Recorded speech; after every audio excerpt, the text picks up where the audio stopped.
रामकृष्ण हरी अवधूत चिंतन श्री गुरुदेव दत्त। उद्या आहे सोमवती अमावस्या, वर्षातील शेवटची अमावस्या। तर या अमावस्याला आपल्याला काही उपाय करायचे आहेत, ते मी आपल्याला या व्हिडिओमध्ये सांगणार आहे, म्हणून व्हिडिओ शेवटपर्यंत नक्की श्रवण करा। मानवी जीवन म्हटलं की एकानंतर एक अशा अनेक अडचणी आपल्या जीवनात येत असतात। कधी आनंद तर कधी दुःख, असं सुखदुःखाचं मिलन म्हणजेच हे आयुष्य आहे। कधी कधी आयुष्यातल्या ज्या अडचणी आहेत त्या लवकरात लवकर नष्ट होतात, लवकरात लवकर निघून जातात। पण कधी कधी असं होतं, जी महत्त्वाची कामे आहेत तीच पूर्ण होत नाहीत। कितीही प्रयत्न केले तरी ती कामे पूर्ण होत नाहीत। मग मात्र आपल्याला जीवनामध्ये अपयश आल्यासारखे वाटते आणि निराशा आपल्या जीवनामध्ये येत असते। हीच निराशा दूर करण्यासाठी अनेक साधने शास्त्रामध्ये सांगितलेले आहेत।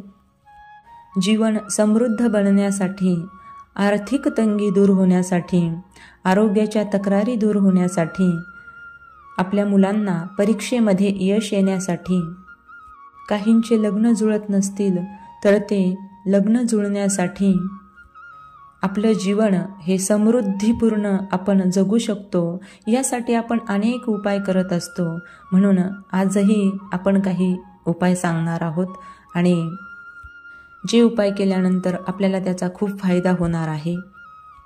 उद्या आहे सोमवार आणि अमावस्या, म्हणजेच दुग्ध शर्करा योग म्हणायला काही हरकत नाही, कारण आपण उद्याच्या दिवशी जेही उपाय करू ते अगदी 100% आपल्याला फलदायी होणार आहेत। त्यामध्ये पहिला उपाय असा, आपल्याला सर्वसामान्य ज्या गोष्टी आहेत त्या तर माहीत आहेत। घरातले जाळे काढणे, घर स्वच्छ करणे, या गोष्टी आपल्याला माहीत आहेत। यानंतर काय करायचे, सकाळी उठल्यानंतर जेव्हा सूर्योदय होईल त्यावेळी घर स्वच्छ केल्यानंतर, आपलं स्नान वगैरे झाल्यानंतर बरोबर जेव्हा सूर्योदय होणार आहे 6:30 वाजता असं, तर घड्याळात बघूनच आपल्याला हे काम करायचं आहे। सूर्योदय झाल्यावर किंवा त्याच्या अगोदर आपल्याला हे कार्य करायचं नाही, तर कार्य अगदी सोपं आहे।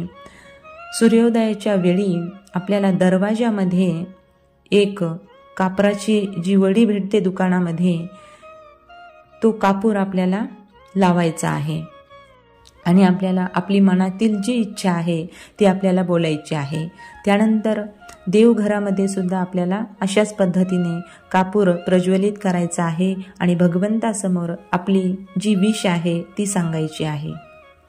आता दुसरा उपाय, 11 कापराच्या वड्या घ्यायच्या आहेत आणि एका प्लेटमध्ये तो कापूर आपल्याला पूर्णपणे प्रज्वलित करायचा आहे आणि सर्व घरामध्ये, घरातील प्रत्येक रूममध्ये आपल्याला तो जळत असलेला कापूर घेऊन जायचा आहे आणि सर्वात शेवटी दरवाजाच्या बाहेर ती जळत्या कापराची जी प्लेट आहे ती आपल्याला ठेवायची आहे। याने काय होईल तर आपल्या घरातील जी निगेटिव्हिटी आहे, निगेटिव्ह पॉवर आहे, नकारात्मक ऊर्जा आहे, ती आपोआप बाहेर निघून जाईल।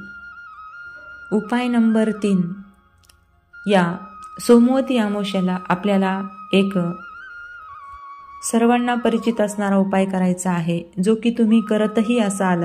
तर या दिवशी आपल्याला शिवलीला अमृताचा 11वा अध्याय जो आहे त्याचे पारायण केले तरी सुद्धा चालेल, किंवा एकदा तो अध्याय पठन किंवा श्रवण केला तरी सुद्धा तेच पुण्य मिळेल। पण जर 11 वेळा किंवा 21 वेळा जर तुम्हाला शक्य झालं तर या रुद्राध्यायाचे आपल्याला पठन करायचे आहे। त्यानंतर भगवान शिवशंकराचा अभिषेक आपल्याला करायचा आहे, जो की प्रत्येक जण सध्याच्या काळामध्ये करतोच आहे। पण आपल्याला रुद्राध्याय जो आपण पठन केला त्याचे आपल्याला फळ तात्काळ मिळावे असे वाटत असेल तर या रुद्राध्यायाच्या पठनानंतर भगवान महादेवाची, शिवशंकराची आपल्याला आराधना करून अभिषेक करायचा आहे। मग तो तुम्ही मंदिरात केला तरीही चालेल किंवा घरात केला तरीही चालेल, काही हरकत नाही। या दिवशी आपण महामृत्युंजय मंत्राचा जपही करू शकतो. एखाद्याला खूप मोठी व्याधी जडलेली आहे, ती काही दूर होत नसेल तर या दिवशी आपण महामृत्युंजय मंत्राचा जप करू शकतो. त्यानंतर जमेल तसे हवनही या दिवशी आपल्याला करायचे आहे. आणि सर्वात साधा असा उपाय जर सांगायचा झाला तर दिवसभर आपल्याला आपल्या इष्टदेवतेचे नामस्मरण करायचे आहे. हे नामस्मरण केल्याने आपल्या जीवनातील जी म्हणजे निगेटिव्ह एनर्जी आहे ती आपोआप नाहीशी होईल. कारण जीवनामध्ये सकारात्मक ऊर्जा येण्यासाठी भगवंताचं नामस्मरण हे आपल्याला बळ देत असतं. त्याच्याच बळावरती आपण जीवनातील कोणतेही जे संकट असेल त्या संकटाला सामोरं जाऊ शकतो. भगवंताच्या भजनाने जीवनामध्ये जो आनंद येतो तो इतरत्र कोणत्याही कार्याने येत नाही. म्हणून मानवी जीवनाला ऊर्जा देणारं जे नामस्मरण आहे ते एक अगदी टॉनिक प्रमाणे काम करत असतं. म्हणून ते आपण केलंच पाहिजे. यानंतर आजचा शेवटचा उपाय आहे. हा कधी तुम्ही ऐकलेला सुद्धा नसेल. अतिशय सोपा, सुलभ आणि सर्वांना करण्यासारखा आहे. साधा सरळ उपाय आहे.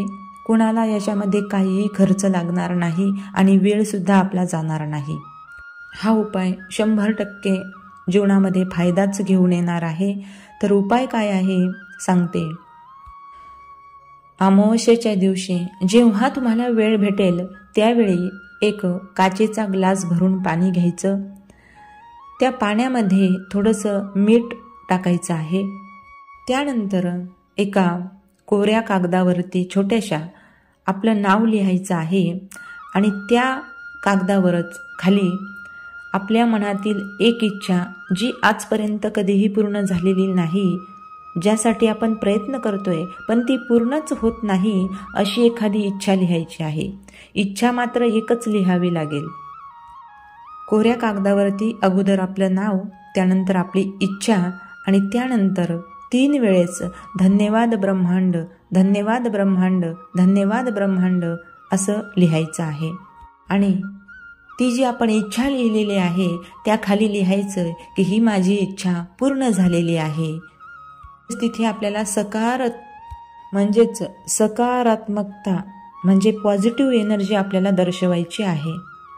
ती तुमची इच्छा पूर्ण झालेली आहे असं तिथे आपल्याला सांगायचं आहे. नंतर त्या कागदाची घडी करायची आणि जे पाणी आहे ग्लासमध्ये ठेवलेलं त्यामध्ये थोडंसं मीठ टाकलेलं त्या पाण्यामध्ये त्या कागदाची घडी करून त्याच्यामध्ये तो कागद आपल्याला बुडवायचा आहे. 24 तासासाठी ते आपलं नाव लिहिलेला जो कागद आहे, इच्छा लिहिलेला जो कागद आहे त्याच पाण्यामध्ये आपल्याला ठेवायचा आहे. किती वेळ? 24 तास तसाच ठेवायचा आहे. आता तुम्ही म्हणाल याने काय होईल? तर याने काय होईल, आपलं जे नाव लिहिलेलं आहे म्हणजे आपल्या नावातील जी नकारात्मक ऊर्जा आहे ती काय होईल तर निघून जाईल. आणि आपली जी इच्छा आहे ती डायरेक्ट ब्रह्मांडापर्यंत म्हणजे भगवंतापर्यंत पोहोचेल. आपल्याला काय हवं हे ब्रह्मांडाला कळेल आणि आपल्या नावातील निगेटिव्हिटी निघून गेल्यानंतर खाली उरेल ती काय? Positive energy. जिथे सकारात्मकता असते तिथे आपल्याला चांगले कार्य करण्यासाठी जी विल पॉवर असते, जी इच्छाशक्ती असते ती जास्तीची निर्माण होत असते. म्हणजेच कुठलेही कार्य करायचे असेल तर ते आपण उत्साहाने करू शकतो. 24 तास पूर्ण झाल्यानंतर तो कागद काढून घ्यायचा आहे आणि जे पाणी आहे ग्लासमध्ये भरलेलं ते आपल्याला निसर्गाच्या सानिध्यामध्ये म्हणजेच एखाद्या झाडाखाली ते पाणी आपल्याला टाकायचं आहे. हा उपाय आपल्याला फक्त एकदाच करायचा आहे आणि त्यानंतर तुमच्या जीवनामध्ये खूप परिवर्तन घडेल. तुमच्या ज्या सर्व इच्छा आहेत त्या लवकरात लवकर पूर्ण होतील. म्हणून हा प्रयोग उद्याच्या दिवशी नक्कीच करायला पाहिजे. हा प्रयोग करताना दिवसभरामध्ये माझी इच्छा पूर्ण झालेली आहे असं आपल्याला म्हणायचं आहे आणि त्याचबरोबर भगवंताचं भजन करायला मात्र अजिबात विसरायचं नाही.